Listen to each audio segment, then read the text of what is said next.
4.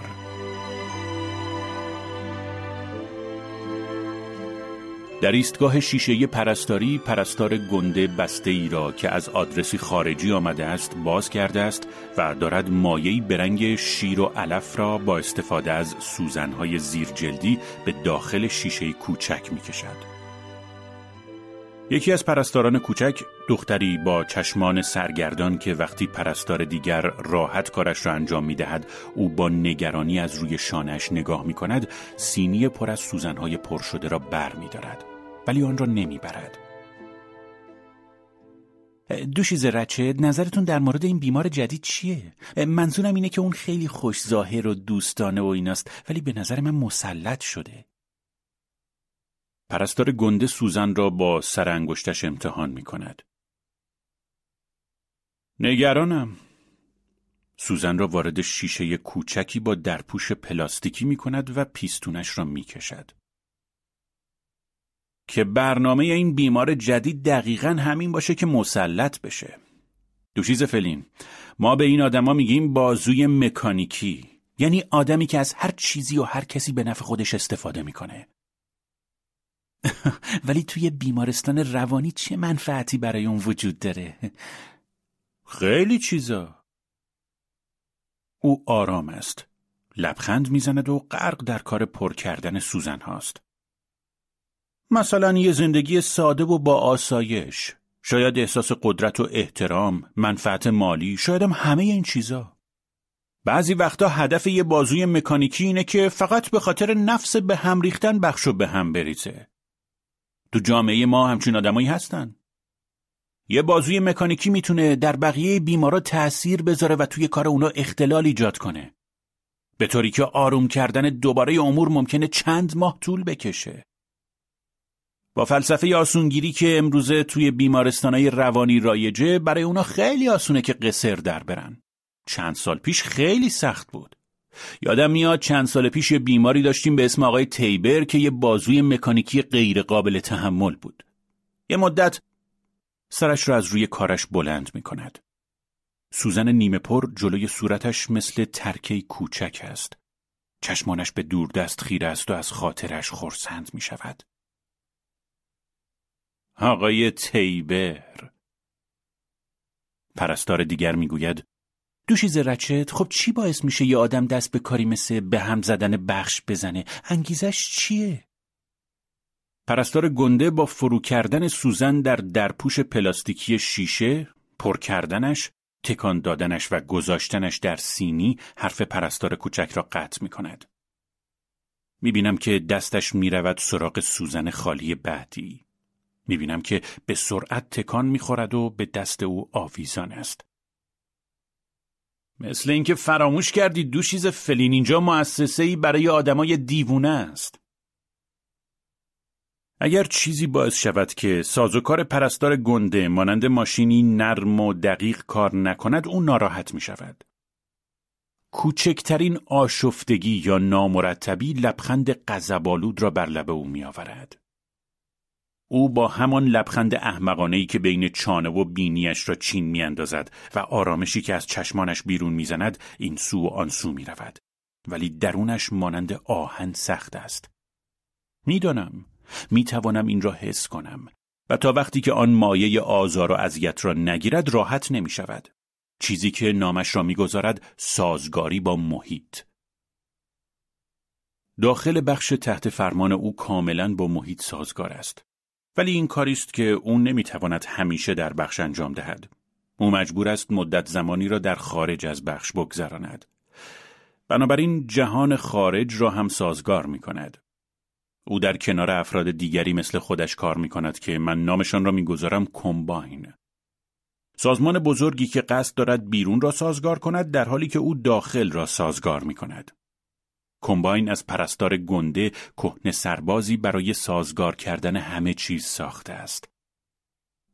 قبل از اینکه سالها پیش از دنیای خارج به اینجا بیایم، او پرستار گنده بود و خدا می‌داند از چه زمانی خودش را وقف سازگار کردن کرده است. و دیدم که او طی سالیان ماهر و ماهرتر شده است. تمرین و تکرار او را قوی و استوار کرده است. به طوری که امروز قدرت مطمئنی را به کار می‌گیرد که آن را با سیم‌های باریک‌تر از مویی که به چشم هیچ کس به غیر از من نمی‌آید به همه جهات گسترش داده است. او را می‌بینم که مانند یک ربات ناظر در مرکز شبکه سیم‌ها می‌نشیند و با مهارت حشره‌وار مکانیکیش از شبکه‌اش محافظت می‌کند. او می‌داند که در هر لحظه کدام سیم به کجا می‌رود و چه جریانی باید ارسال کند تا به نتیجه مطلوبش برسد. پیش از آن که ارتش مرا به آلمان بفرستد، در اردوگاه آموزشی دستیار یک متخصص برق بودم و در سالهایی که در کالج بودم هم چند درس در مورد الکترونیک گذرانده بودم. بنابراین می‌دانم این چیزها چطور درست می‌شوند. رویای پرستار گنده در مرکز این سیم‌ها دنیای دقیق، مفید و مرتبی است، شبیه به یک ساعت جیبی که صفحه پشتش هم شیشه است. جایی که برنامه‌هایش تخطی ناپذیر است و همه بیمارانی که خارج از بخش نیستند فرمانبردار او و مزمن‌های چرخداری هستند که شلنگ سوندهایشان از پاچه شلوارشان مستقیم به گنداب زیرزمین می‌رود. او کارکنان ایدئالش را طی سالیان جمع کرده است. دکترها با هر سن و تخصصی و با هر ایده‌ای که در مورد چرخاندن بخش داشته باشند پیش پای او می‌ایستند. بعضی از آنها آنقدر قوی هستند که پشت ایده‌هایشان می‌ایستند. او آنها را با چشمانی یخزده اصلاح می‌کند تا اینکه خودشان با یأسی غیر طبیعی عقب نشینی کنند. آنها به فردی که مسئول کارکنان است می‌گویند گفتم که نمیدونه چیه. ولی از وقتی که کارمو تو این بخش با این زن شروع کردم احساس میکنم محلول آمونیاک تو رگام جریان داره. همیشه میلرزم. بچه‌هام نمیتونن رو پام بشینن. زنم نمیتونه با هم بخوابه. من اصرار دارم منتقل بشم. قسمت عصب شناسی یا جهنم الکلیا یا بخش کودکان اصلا برام مهم نیست. پرستار گنده سالها این کار را ادامه داد. دکترها 3 هفته یا 3 ماه بیشتر نمی ماندند. تا اینکه در نهایت یک نفر او را راضی کرد. مردی کوتاه با پیشانی بزرگ و چانه‌ای پهن و چشمان ریزی که به هم نزدیک بودند. انگار قبلا سالهای طولانی عینکی به چشم می‌گذاشته که باعث شده بود چشمانش کوچک شود. عینکی که چینی وسط صورتش انداخته است. حالا بندی به عینکش وصل است که پشت گردنش افتاده است. عینکش روی بینی ارغوانیش بالا و پایین می رود و همیشه از این ور به آن ور می لغزد. بنابراین برای اینکه عینکش را بالا نگه دارد سرش را صاف می گیرد. این مرد دکتر پرستار گنده است. آن 3 پسر سیاه پوست شیفت صبح را هم بعد از سالها آزمون و رد کردن هزاران نفر به دست می آورد. آنها در صفی سیاه می آیند. با ماسکی عبوس و دماغ گنده که بر چهره زدند و با اولین نگاهی که به پرستار گنده می کنند از سفیدی عروسکوارش متنفر می شوند. پرستار گنده آنها و نفرتشان را برای 1 ماه ارزیابی می کند، بعد آنها را بیرون می اندازد. چون نفرتشان به اندازه کافی نیست. وقتی در نهایت با آن 3 نفری که می خواهد می رسد می پذیرد که نفرت آنها به اندازه کافی است. هر کدام از آنها را بعد از چندین سال پیدا می کند و به برنامه و شبکش می بافد. اولین آنها را 5 سال پس از آمدن من به این بخش می گیرد. کوتوله قدرتمندی که همرنگ آسفالت است. در جورجیا به مادرش تجاوز کردند در حالی که پدرش همانجا به بخاری آهنی داغ بسته شده بود و خونش در کفش‌هایش جاری شده بود. پسرک 5 ساله از داخل کمد این صحنه را دیده بود. برای اینکه از شکاف بین در و چهارچوب این صحنه را ببیند چشمانش را لوچ کرده بود و بعد از آن 1 سانت هم بلند نشده بود. حالا پلکایش از ابروهایش آویزان شده است. انگار یک خفاش بالای بینیش نشسته است. پلکایش شبیه چرمی نازک و خاکستری رنگ هستند. وقتی این مرد سفید جدیدی به بخش می آید، او پلکایش را کمی بالا می برد، از زیر آنها زیر چشمی نگاه می کند، سرتاپای مرد را ورانداز می کند و فقط 1 بار سرش را به نشانه تایید پایین می آورد. انگار که از چیزی که قبلا از آن مطمئن بوده است یقین می یابد. اولین باری که به سر کارش آمد، کیسه‌ای پر از ساچمه آورده بود تا بیماران را روی فرم بیاورد. ولی پرستار گنده به او گفت که دیگر این کار را به این شکل انجام نمی‌دهند. پرستار به او گفت که بیخیال این کار شود و تکنیک‌های خودش را به او یاد داد. به او یاد داد که نفرتش را نشان ندهد و آرام باشد و منتظر یک فرصت کوچک تا طناب را بکشد و فشار را ثابت کند. همیشه. پرستار گنده به او یاد داد که از این طریق میتواند آنها را روی فرم بیاورد. 2 پسر سیاه دیگر 2 سال بعد از آن میآیند، با فاصله 1 ماه از همدیگر. آنها آنقدر شبیه به هم هستند که به نظر من پرستار گنده از روی اولی یک نسخه المثنی ساخته است. آنها هر دو قد بلند و استخوانی هستند و چهرهشان حالتی دارد که هیچ وقت تغییر نمی کند. مثل نوک تیز سنگ چخماق. اگر موهایشان را برس بزنید احساس می کنید دارید روی چرم سوهان می کشید. همه این سیاه‌ها شبیه به تلفن هستند. پرستار گنده از صف طولانی سیاهانی که به اینجا آمده بودند یاد گرفته است که هرچه آنها سیاه‌تر باشند زمان بیشتری را صرف تمیز کردن، سابیدن و مرتب نگه داشتن بخش می کنند. مثلا لباسهای هر ستای آنها همیشه مثل برف سفید و بی‌لکه است. لباسهایشان هم مثل خودشان سرد و سفت هستند.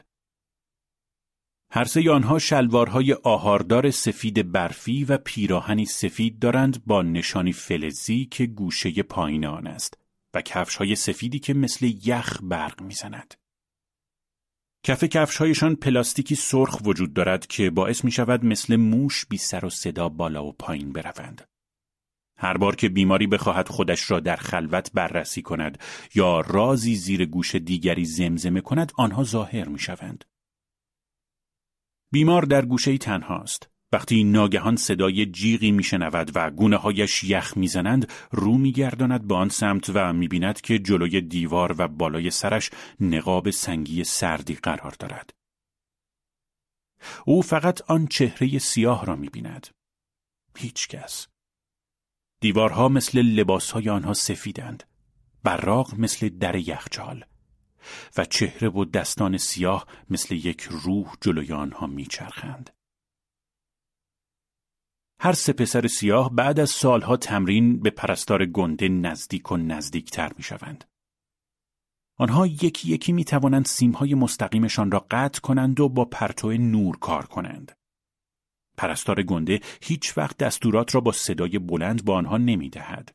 یا دستورالعملی مکتوب از خودش به جا نمیگذارد تا یکی از همسران بیماران یا معلمان مدرسه آن را پیدا کنند. آنها به چیز دیگری نیاز ندارند. پسران سیاه با طول موجی ولتاژ بالا از نفرت با هم ارتباط دارند و فرامین پرستار گنده را پیش از آن که با آنها فکر کند اجرا می کنند. بنابراین وقتی پرستار گنده به کارکنان مفیدش دست می‌یابد، بخش را مانند یک ساعت دیدبانی قفل می‌کند. بر اساس یادداشت‌های مختصری که پرستار طی روزها برداشته است، روی هر چیزی که بیماران فکر کنند و بگویند یا هر کاری که انجام دهند، از ماه‌ها قبل فکر شده است. این یادداشت‌ها تایپ شدند و به خورد دستگاهی رفتند که من صدای وزوزش را از پشت در فلزی پشت ایستگاه پرستاری میشنوم. تعدادی از کارت‌های دستورات روزانه برگشتند و سوراخ 4 گوش کوچکی رویشان قرار دارد. در اول هر روز کارت دستور روزانه آن روز در سوراخ در فلزی فرو می‌رود و از دیوارها صدا در می‌آید. چراغ‌ها رأس ساعت 6:30 در خوابگاه روشن می‌شوند. هات‌ها به سرعت از تخت خواب بیرون می‌جهند چون پسران سیاه می‌توانند به آنها سیخونک بزنند، مجبورشان کنند زمین را برق بیاندازند، سینی‌ها را خالی کنند، خط‌خطی‌های روی دیوار را که یکی از پیرها روز قبل کشیده است پاک کنند و به داخل ترکیب وحشتناک دود و بوی پلاستیک سوخته بروند. چرخداران پاهای گندهشان را آویزان می کنند و مانند مجسمه‌ای نشسته منتظرند تا کسی بیاید و چرخهایشان را برایشان هل دهد. گیاهان در تخت می شاشند و حسگر الکتریکی و زنگ اخبار را فعال می کنند. پسرهای سیاه آنها را میآورند روی کاشی، آبشان میکشند و یونیفرم‌های سبز تمیز تنشان میکنند. در ساعت 6:45 صدای ماشین‌های اصلاح بلند می‌شود و حادها به ترتیب الفبایی جلوی آینه‌ها به صف می‌شوند. الف، ب، پ، ت. مزمن‌های راه رونده‌ای مثل من پس از اینکه حادها کارشان تمام می‌شود وارد می‌شوند و بعد چرخداران را به سالن اصلاح هل می‌دهند. 3 بیمار پیر باقی می‌ماند. پرده نازک زرد رنگی زیر چانهشان وجود دارد. آنها در حالی که در سالن روز روی مبلشان نشستند اصلاح می‌شوند. بندی چرمی روی پیشانیشان بسته می‌شود تا جلوی تکان خوردن آنها زیر ماشین اصلاح را بگیرد. بعضی از صبح‌ها به ویژه دوشنبه‌ها پنهان می‌شوم و سعی می‌کنم برنامه را خراب کنم. روزهای دیگر احتیاط می‌کنم و بین الف و پ در ترتیب الفبایی قرار می‌گیرم و مثل بقیه جلو می‌روم، بیان که پایم را بلند کنم. آهنرباهای قدرتمندی در کف زمین هستند که کارکنان را مانند عروسک در بخش حرکت می‌دهند. ساعت 7 صبح سالن غذاخوری باز می‌شود و ترتیب امور برعکس می‌شود. اول چرخداران، بعد راه روندگان و در آخر حادها سینی‌هایشان کورنفلیکس، بیکن و تخم مرغ و نان سوخاری و امروز هم کمپوت گلابی روی یک تکه کاهو را برمی‌دارند. برخی از حادها سینی‌هایشان را میبرند پیش چرخداران. بیشتر چرخداران مزمن‌هایی هستند که پایشان مشکل دارد. آنها میتوانند غذای خودشان را بخورند، ولی 3 تا از آنها هستند که از گردن به پایین هیچ حرکتی نمی کنند. البته از گردن به بالا هم حرکت زیادی نمی کنند. به آنها میگویند گیاهان. بعد از اینکه همه می نشینند، پسران سیاه آنها را با چرخهایشان تا کنار دیوار هل می دهند و بعد سینی‌های غذاهای گل مانندشان را برایشان می آورند که کارت‌های رژیمی به آنها الصاق شده است. غذایی که به طور مکانیکی نرم شده است. محتوای کارت‌های رژیمی برای این 3 نفر بیدندان خوانده می شود. تخم مرغ، گوشت خوک، نان سوخاری و بیکن که همگی 32 بار با ماشین مخلوط کن در آشپزخانه جویده شده‌اند. این دستگاه لبهایش را که شبیه به لوله جارو برقی است قنچه می کند و مقداری گوشت جویده شده را با صدا در بشقاب خالی می کند. پسران سیاه تند تند به گیاهان غذا می دهند و با این کار دهان مکنده و صورتی آنها را می سوزانند و غذای له شده لکه‌هایی روی چانه‌هایشان ایجاد می کند. پسرهای سیاه به گیاهان فحش می دهند و با چرخاندن قاشق در دهان آنها دهانشان را مثل سیبی لهیده باز می کنند. این بلاستیک پیر داره جلوی چشمام تیکه تیکه میشه. نمیتونم بگم دارم پوره بیکن به خوردش میدم یا زبون خودشو. 7:30 برگشت به سالن روز. پرستار گنده از پشت شیشه مخصوصش که آنقدر تمیز است که اصلاً دیده نمیشود نگاه میکند و به چیزی که میبیند سر تکان میدهد. یک برگ دیگر از تقویم را میکند و یک روز به هدفش نزدیکتر میشود. او دکمه ای را فشار می‌دهد تا کارها شروع شوند. صدای تکان خوردن پیتی حلبی از جایی به گوشم می‌رسد. همه به ترتیب سر جایشان قرار می‌گیرند. حادها تو سمت خودتون تو سالن بشینین و منتظر باشین مونوپولی و ورقای بازیتون رو براتون بیارن. مزمنا سر جاتون قرار بگیرین و منتظر باشین تا پازل از جعبه صلیب سرخ بیارن. الیس، برو سر جات رو دیوار، دستاتو بگیر بالا تا میخشون کنن و همونجا ادرار کن. پیت، سرتو مثل عروسک تکون بده. اسکانلون، دستای قوزدارتو رو میز جلوت بذار و بمب تخیلیتو برای نابود کردن دنیای تخیلیت بساز. هاردینگ، حرف بزن. دستای پرندگونتو تو هوا تکون بده و بعد اونا رو زیر بغلت بنداز، چون مردای بالغ نباید دستای خوشگلشونو اینجوری تکون بدن. زفلت، به خاطر دندون درد و ریزش موهات ناله کن. همه به طور منظم دم و بازدم انجام بدین و قلبتون با همون ترتیبی که تو کارتای دستورای روزانه اومده بتپه. همه چیز مثل سیلندرهایی که با هم هماهنگ هستند کار می کند. مثل یک دنیای کارتونی که شخصیت‌ها بدون بعد هستند و در داستانی ساختگی می جنبند.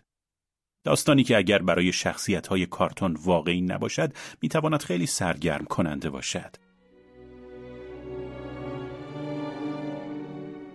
7:45 پسران سیاه به سراغ مزمن‌ها می‌آیند و سوندهایشان را وصل می‌کنند. سوندها با بندهای پلاستیکی به لوله‌ای وصل شدند که از داخل پاچه شلوار عبور می‌کنند و به کیسه‌ای پلاستیکی می‌رسند که رویش نوشته شده است غیر قابل استفاده مجدد. و من وظیفه دارم که در پایان روز آن کیسه‌ها را بشورم. پسران سیاه آنها را موقع بستن به موهای زائد محکم می‌کنند. مزمن‌های پیر بر اثر برداشتن نوارها مثل بچه‌ها بیمو شدند. ساعت 8 از دیوارها صدا می‌آید. بلندگوهای داخل سقف صدای پرستار گنده را منتقل می‌کنند. وقت داروه. او را می‌بینیم که داخل آن جعبه شیشه‌ای نشسته است و همانجا پشت میکروفون است. در واقع او 3 متر با میکروفون فاصله دارد و به یکی از پرستاران کوچک یاد می‌دهد تا چطور سینی تمیز داروها را با قرص‌هایی که مرتب چیده شده‌اند آماده کند. هات‌ها پشت در شیشه‌ای صف می‌کشند. الف، ب، پ، ت و بعد هم مزمن‌ها و بعد از آنها چرخداران. آنها دارویشان را که در یک قاشق سس سیب مخلوط شده است بعداً می‌گیرند. بچه‌ها در صف پیش می‌روند و یک کپسول را در لیوانی کاغذی می‌گیرند. آن را به ته حلقشان می‌اندازند و با لیوان آبی که پرستار کوچک به آنها می‌دهد کپسول را فرو می‌دهند. بعضی اوقات هم احمقی ممکن است بپرسد این چیست که باید بخورد؟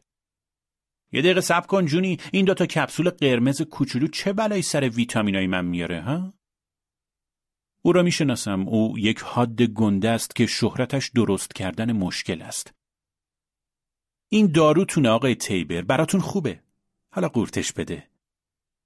خودم دارم میبینم قرصه، ولی منظورم اینه که چجور دارویه؟ آقای تیبر میشه فقط به خاطر من قورتش بدی؟ پرستار نگاهی سریع به پرستار گنده میاندازد تا ببیند این اغواگری اندکی که کرده است مورد قبول است یا نه. و بعد دوباره به بیمار حاد نگاه میکند. اما بیمار حاد هنوز حاضر نیست چیزی را که نمیداند چیست ببلعد. حتی به خاطر آن پرستار کوچک.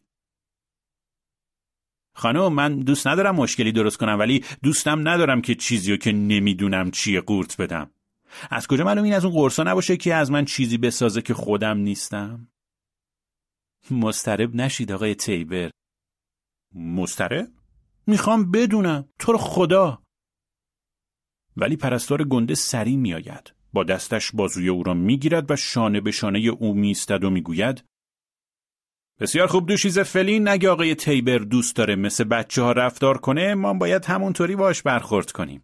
ما سعی کردیم با ایشون مهربون باشیم و ملاحظه‌شون رو بکنیم. ظاهراً این کار جواب نمیده. خصومت جوابیه که ما گرفتیم. آقای تیبر، اگه نمیخوای از طریق دهانی داروتو بگیری میتونی بریم. من فقط میخوام بدونم که میتونی بری. وقتی پرستار گنده بازویش را رها می کند، او قرقر کنان می رود و کل صبح همش بی جهت به دستشویی می رود و به آن کپسول ها فکر می کند. من هم یک بار یکی از آن کپسول های سرخ رنگ را زیر زبانم نگاه داشتم و وانمود کردم که آن را بلعیدم و کمی بعد در کمد جاروها آن را باز کردم. برای لحظه‌ای پیش از آن که به خاکی سفید تبدیل شود یک چیز الکترونیکی کوچک را دیدم. شبیه به آنهایی که در ارتش به گروهان رادار کمک می کردم تا با آنها کار کند. سیمها، سیخها و ترانزیستورهای میکروسکوپی. این یکی جوری طراحی شده بود که در مجاورت هوا پودر شود. 8:20 ورق بازی و پازل شروع می شود. 8:25 یکی از هات‌ها میگوید که قبلاً خواهرش را در حمام دید میزده است.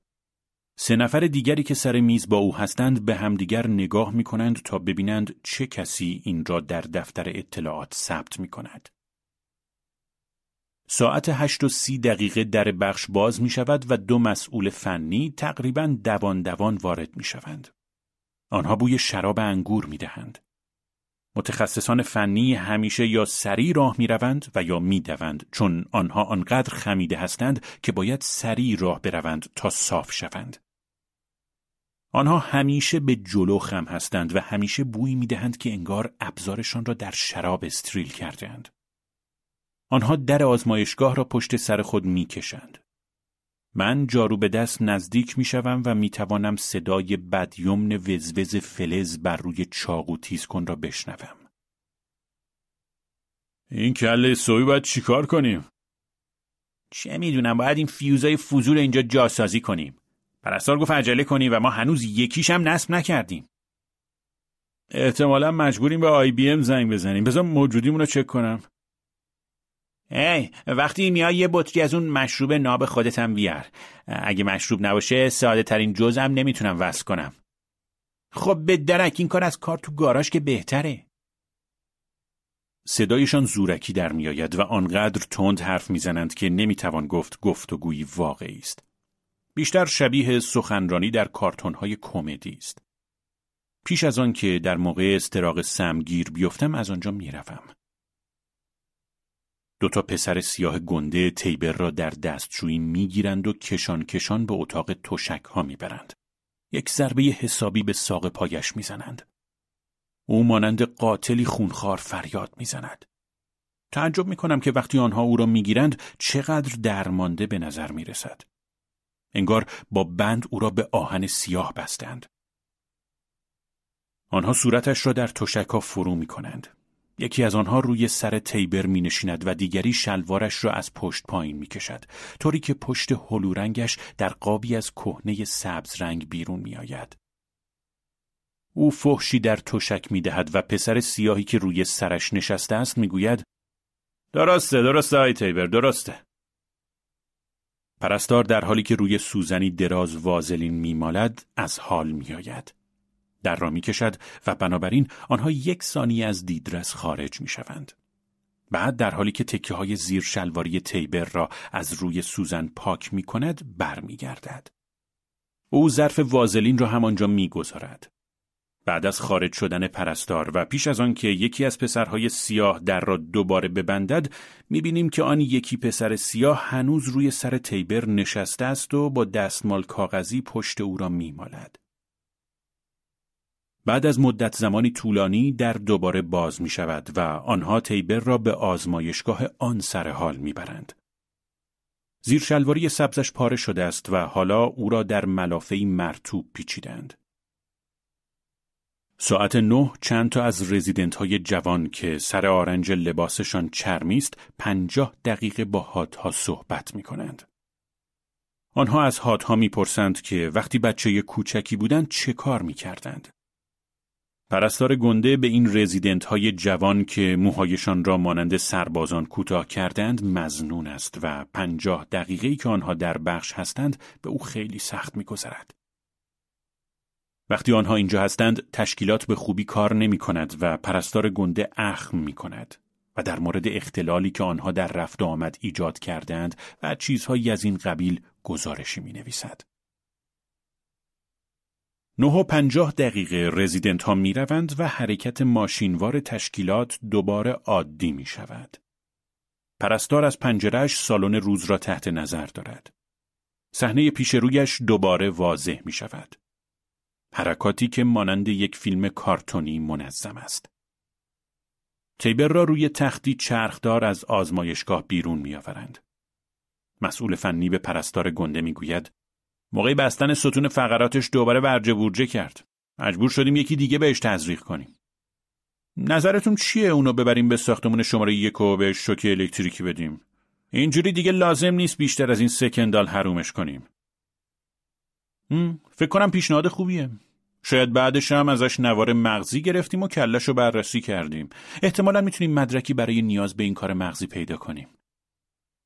مسئولان فنی مانند آدم‌های کارتونی یا مثل عروسک‌های مکانیکی در نمایش خیمه شب بازی که قرار است بامزه باشند و ببینند شیطان به سر این عروسک ضربه میزند یا تمساحی خندان سر آن را می‌خورد، تخت چرخدار تیبر را هل می‌دهند و دوان دوان می‌روند. ساعت 10 نامه‌ها می‌آیند. گاهی اوقات می‌بینید که پاکت‌ها پاره شدند. 10:30 مسئول روابط عمومی با خانم‌هایی که به دنبالش می‌آیند وارد می‌شود. او با دستان توپلش به در سالن روز ضربه می‌زند. سلام بچه‌ها، توجه کنین. دخترها نگاه کنین، اینجا خیلی تمیز و روشن نیست. ایشون دوشیز رچت هستن. من این بخشو انتخاب کردم چون اینجا بخش ایشونه. ایشون مثل یه مادر میمونن. البته منظورم از نظر سنی نیست، خودتون که متوجه هستین. یقه پیراهن مسئول روابط عمومی آنقدر سفت بسته شده است که وقتی میخندد صورتش پف میکند و او بیشتر اوقات میخندد و من نمیدانم به چه چیزی میخندد. آنقدر بلند و سریع میخندد که انگار آرزو دارد بتواند خنده‌اش را متوقف کند ولی نمیتواند. و چهرهش باد می کند و سرخ می شود و شبیه به بادکنکی می شود که چهرهش روی آن نقاشی شده است. او مویی روی صورت ندارد و می توان گفت که سرش هم بیموست. به نظر می آید که قبلا مویی روی سرش چسبانده بوده ولی موها از روی سرش سر خوردند و در آستینش و جیب پیراهن و یقه‌اش جمع شدند. شاید به همین دلیل است که یقه‌اش را اینقدر محکم می بندد تا تکه های کوچک مو واردش نشوند. شاید به همین دلیل است که اینقدر میخندد، چون نمیتواند همه تکه موها را از خودش دور کند. او این تور را رهبری میکند. زنان جدی که کت بلیزر پوشیدند وقتی او به آنها توضیح میدهد که طی سالیان چه چیزهایی پیشرفت کرده است، سرشان را به تایید تکان میدهند. او تلویزیون، صندلی‌های چرمی بزرگ و آبخوری را نشان می‌دهد و بعد همه آنها به ایستگاه پرستاری می‌روند تا قهوه بخورند. گاهی خودش تنها می‌آید. وسط سالن روز می‌ایستد و دست می‌زند. می‌توان صدای خیسی دستانش را شنید. 2 یا 3 بار دست می‌زند تا اینکه دستانش به هم بچسبد.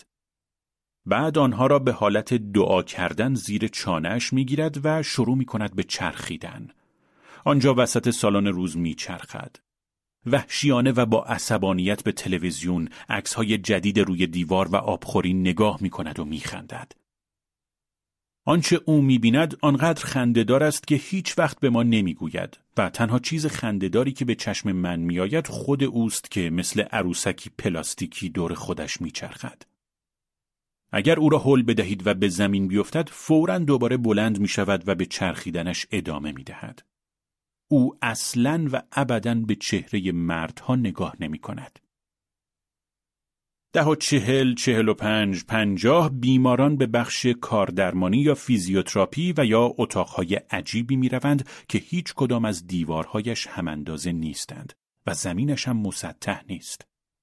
سرعت ماشین به حد متوسط و پایدار خودش میرسد. صدای همهمه بخش شبیه به صدای کارخانه نخریسی است که یک بار وقتی در تیم راگبی دبیرستان در کالیفرنیا بازی می‌کردم آن را شنیده بودم.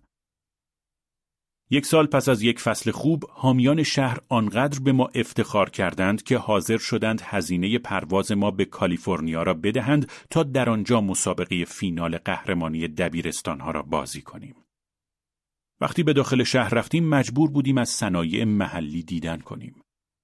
مربی ما از آن افرادی بود که می گفت ورزش جنبه آموزشی دارد، چون سفر آموزنده است و هر جا که سفر می کردیم قبل از بازی او ما را به کارخانه ها، مزارع چغندر و کارخانه های کنسرو سازی می برد. در کالیفرنیا یک کارخانه نخریسی بود.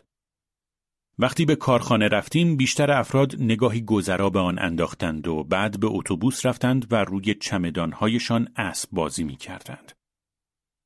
ولی من در کارخانه ماندم و از گوشه‌ای به دختران سیاه نگاه می کردم که از راهروی بین ماشینالات این طرف و آن طرف می رفتند. کارخانه نوعی فضای رویاگونه برایم ایجاد کرده بود. همه آن افراد و ماشین‌هایی که تلق تلق و وزوز می‌کردند تحت الگوی خاص حرکت می‌کردند. وقتی بقیه رفتند من به این دلیل آنجا را ترک نکردم که مرا به نوعی به یاد مردان قبیله میانداخت که در آن 2 روز آخر روستا را ترک کردند تا روی سنگ شکن سد کار کنند. الگوی دیوانه‌وار، چهره‌هایی که مسخ کار روزانه شده بودند. میخواستم با تیم به اتوبوس بروم ولی نمیتوانستم.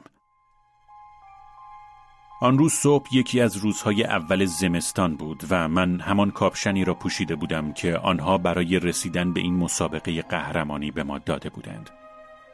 کاپشنی سرخ و سبز با آستین‌های چرمی که پشت آن شعاری به شکل توپ راگبی نوشته شده بود که میگفت ما برنده ایم و باعث میشد بسیاری از دختران سیاه به من خیره شوند.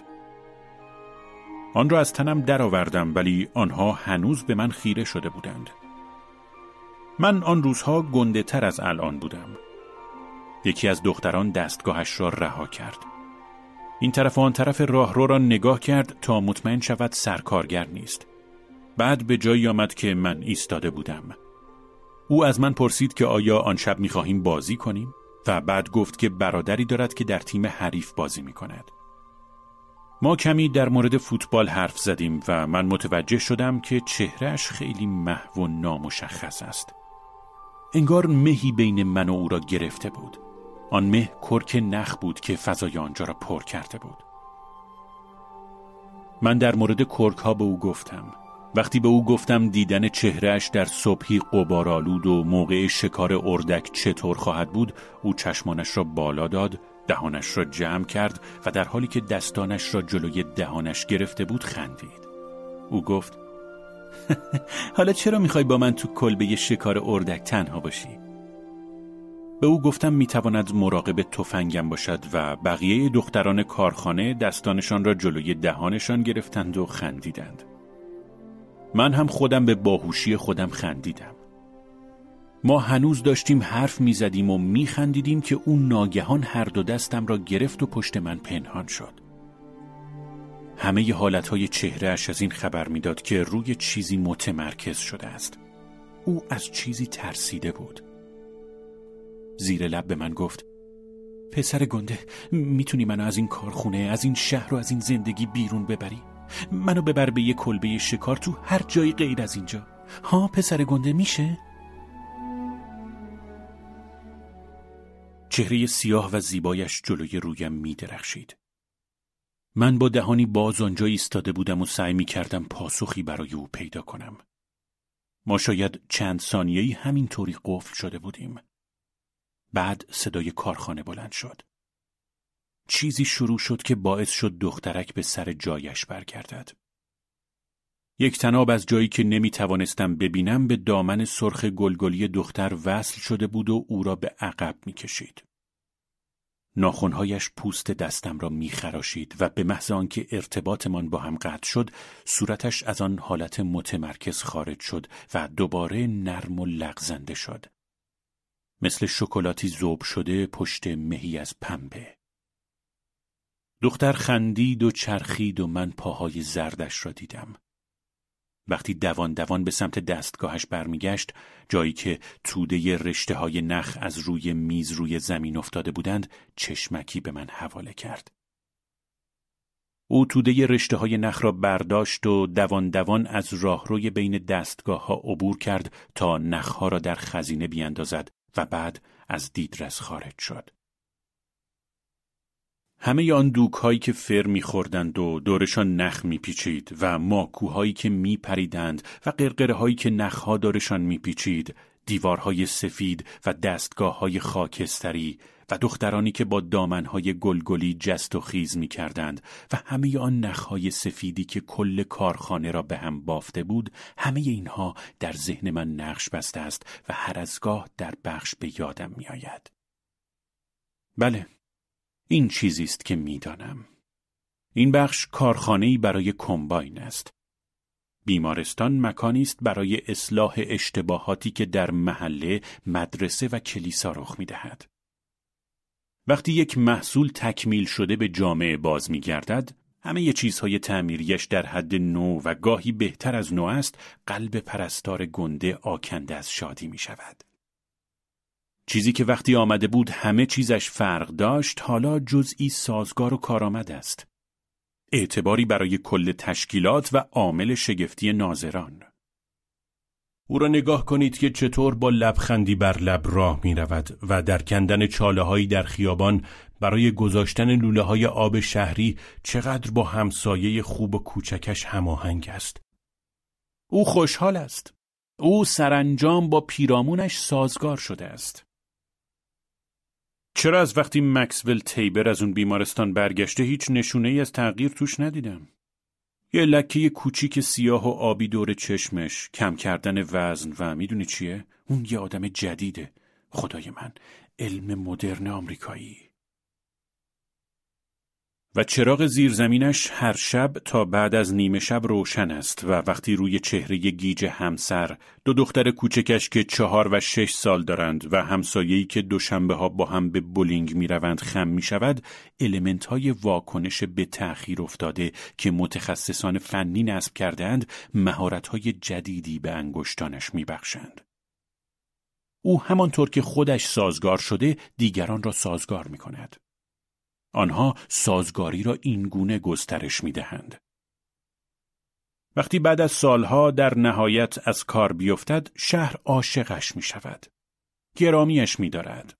روزنامه ها عکسش را چاپ می کنند که در روز پاکسازی گورستان ها در حال کمک به اعضای پیشاهنگی پسران است و همسرش از مدیر دبیرستان نامه‌ای دریافت می کند که در آن نوشته شده است مکسول ویلسون تیبر برای جوانان جامعه خوب ما شخصیتی الهام بخش بود. حتی مسئولان خوشبو کردن اجساد که همیشه برای یک قران هم خساست می کنند می گویند آره اونو نگاه کنین. مکس تیبر پیر، اون آدم خوبی بود. نظرتون چیه از اون عطرای گرون استفاده کنیم و پول اضافی از زنش نگیریم؟ بی خیال، بیاین همین کارو بکنیم.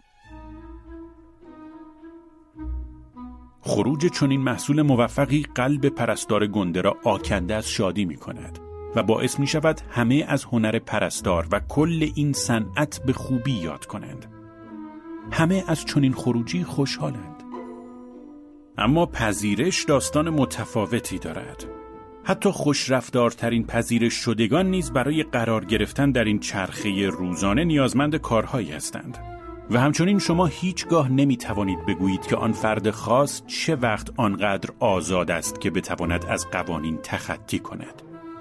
یعنی شلوغکاری به راه بیاندازد که تهدیدی برای نرمی تشکیلات باشد. و همانطور که قبلا توضیح دادم، پرستار گنده از هر چیزی که مانع نرم کار کردن تجهیزاتش شود رنجیده می شود.